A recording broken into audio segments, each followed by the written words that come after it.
खबर क्या है? बात करने जा रहे हैं 90 करोड़ के निर्माणाधीन पुल के गिरने की, लेकिन यह खबर भी आंधी और तूफान को कनेक्ट करने वाली है। कैसे, वो मैं आगे आपको बताने जा रहा हूं। जरा इस ब्रांडिंग वॉल को देखिए। 90 करोड़ का पुल क्या आंधी के हवा से जो 70 से 80 किलोमीटर प्रति घंटे की रफ्तार से बह रही है, क्या उससे ये जो पुल है वो गिर सकता है? उत्तर प्रदेश के हमीरपुर में कुछ ऐसा ही हुआ है, जहां पर बेतवा नदी पर बन रहा यह 90 करोड़ की लागत का निर्माणाधीन पुल एक रात में ढह गया। हादसे में 6 मजदूरों की दर्दनाक मौत हो गई और प्रशासन ने दावा किया है कि कल रात आई तेज आंधी की वजह से यह पुल भरभरा कर गिर गया। यह घटना गुरुवार और शुक्रवार की दरमियानी रात करीब 2 बजे से 3 बजे के बीच हुई है। बेतवा नदी की लहरों पर स्लैब जो कल तक उत्तर प्रदेश राज्य सेतु निगम की पीठ को थपथपा रहा था और आंधी तूफान की वजह से आज वो 6 बेकसूर मजदूरों की कब्रगाह बन गया है। अब सवाल यह है कि हादसा आंधी की वजह से हुआ या फिर सिस्टम की कार्यप्रणाली और निर्माण की गुणवत्ता इसके लिए जिम्मेदार है।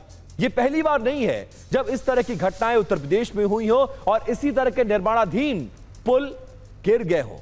महाराजगंज, बिजनौर और वाराणसी और चंदौली में भी इसी तरह से निर्माणाधीन ओवरब्रिज गिरने के मामले सामने आ चुके हैं। इससे पहले कुछ डिटेल्स और ग्राफिक्स। पुल गिरा, वजह खराब क्वालिटी या फिर आंधी तूफान? यह सवाल बनता है और यह सवाल आपके दिमाग में भी जरूर आ रहा होगा।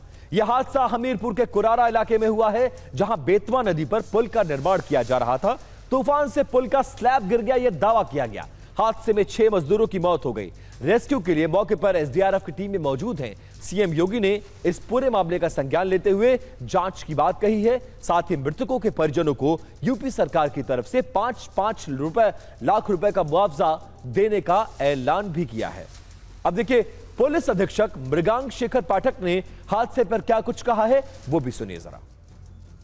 जैसे कि कल एडवाइजरी जारी की गई थी और कल जो है पानी बहुत बरस रहा था और विंड्स और जो हवा बहुत तेज चल रही थी, तो उसकी वजह से जो प्रथम दृष्टया जो बात सामने आ रही है कुछ इस प्रकार है कि शायद उस वजह से हुआ हो, परंतु विस्तृत रूप से जांच की जाएगी और जांच उपरांत जो कार्रवाई होगी उससे आपको अवगत कराया जाएगा। अब प्रशासनिक हुक्मरान कह रहे हैं कि तूफान की रफ्तार 80 किलोमीटर प्रति घंटे थी, सपोर्ट सिस्टम हिल गया।